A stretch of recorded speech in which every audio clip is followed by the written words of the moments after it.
Zack sat on the old wooden chair in his living room, staring at the clock. Emily was late again. She had told him she was going to see a friend after work, but it was past midnight and she still wasn't home. His heart beat fast. Something inside him whispered that she was hiding something, but he tried to silence the thought. He loved her too much.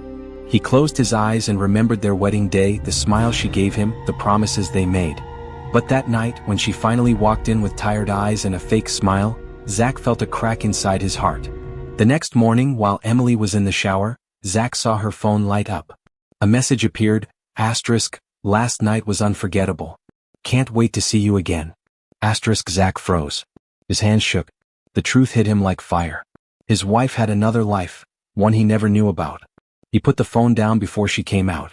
He looked at her and wondered how someone he loved so deeply could be living two lives at once. Zack started watching her closely.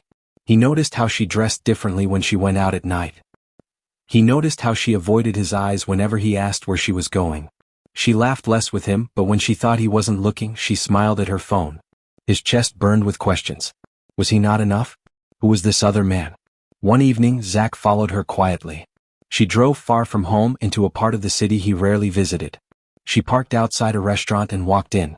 Through the glass window, Zack saw Emily sit across from a man with sharp eyes and a wide grin. They touched hands across the table and Zack felt like someone had stabbed him.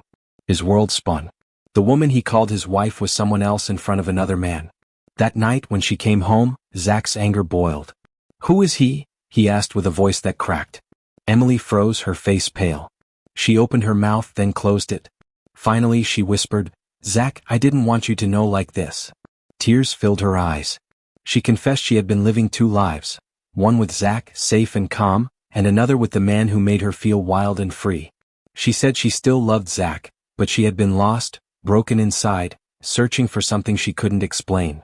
Her words cut deep into Zack's chest. He felt both hate and love fighting in his heart. Days passed like storms. Zack couldn't eat, couldn't sleep.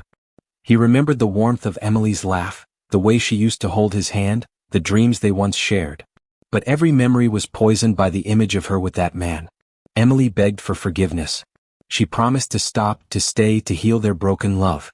She held his hands and cried, I can change, Zack. I don't want to lose you. Her tears fell like rain, but Zack's heart was heavy. Forgiveness felt like swallowing fire.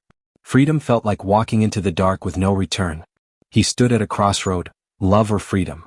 One evening, Zack sat alone under the old mango tree in their yard. The air was quiet except for the sound of leaves brushing in the wind. He thought of the boy he once was, full of dreams, believing in love that never broke.